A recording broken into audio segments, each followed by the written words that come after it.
دوستو 90% لوگوں کا سوال یہ رہتا ہے کہ فلاں آدمی اتنا گنہگار ہو تو پھر اتنی عمر تک کیوں جی رہا ہے؟ لگ رہا ہے انہوں نے زندگی میں کوئی اچھا کام کیا ہے، اس لیے وہ زیادہ دن تک جی رہا ہے۔ تو آئیے میں جو آپ کے دماغ پر جو بوجھ ہے نا اس کو اتارنے کی کوشش کرتا ہوں، اور میں آپ کو ایک دم اچھی طریقے سے سمجھانے کی کوشش کرتا ہوں کہ اللہ تعالیٰ گنہگار کی رسی لمبی کیوں کرتا ہے، یعنی جو گنہگار رہتا ہے وہ کیوں زیادہ دن تک جیتا ہے۔ تو میں یہ آئیے بتاتے ہیں کہ قبرستان میں کسی شخص نے لڑکی کے لاش کے ساتھ زنا کیا، یعنی ایک شخص نے قبرستان میں ایک لڑکی تھی اس کے ساتھ زنا کیا۔ بادشاہ وقت نیک انسان تھا، بہت نیک انسان پرہیزگار تھا، تو اس کے خواب میں سفید پوش آدمی آیا اور بادشاہ سے کہا کہ قبرستان میں فلاں شخص نے لڑکی کے ساتھ زنا کیا ہے، اسے دربار میں لا کر اسے مشیر خاص کے عہدے پر مقرر کیا جائے، یعنی اسے خاص اپنا غلام مقرر کیا جائے، اس کو اپنا خادم بنایا جائے اور اس کو بڑے عہدے پر فائز کیا جائے۔ تو بادشاہ نے ایسے ہی طلب کیا اور اس کا گناہ سنایا، وہ شخص ڈر گیا۔ جب بادشاہ نے اس کا گناہ سنایا تو وہ شخص ڈر گیا، مگر بادشاہ نے کہا کہ آج سے تم میرے مشیر ہو، یعنی تم میرے خادم ہو، تم میرے خادم ہو، اور خاص ہو اگلے رات، یعنی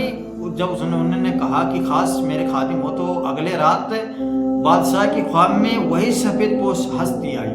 جو ہستی پہلی رات میں آئی تھی وہی ہستی دوبارہ رات میں آئی۔ تو بادشاہ نے پوچھا کہ ایسے سزا دینے کے بجائے آپ نے اسے مشیر خاص کیوں بنایا، آپ نے اسے اپنا خادم کیوں بنایا؟ سفید پوش ہستی نے جواب دیا، اللہ کو اس کا گناہ سخت ناپسند آیا۔ یعنی بادشاہ نے اس سفید پوش سے پوچھا تھا کہ آپ بتائیے، آپ اس کو سزا دینے کے بجائے کیوں کہا کہ اس کو اپنا خادم بنایا جائے،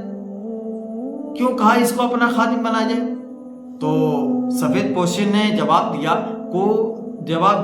کہ اللہ کو اس کا گناہ سخت ناپسند آیا، یعنی اس کا گناہ اللہ کو پسند نہیں آیا، کیونکہ اس کی موت کا وقت قریب نہیں ہے، اس لیے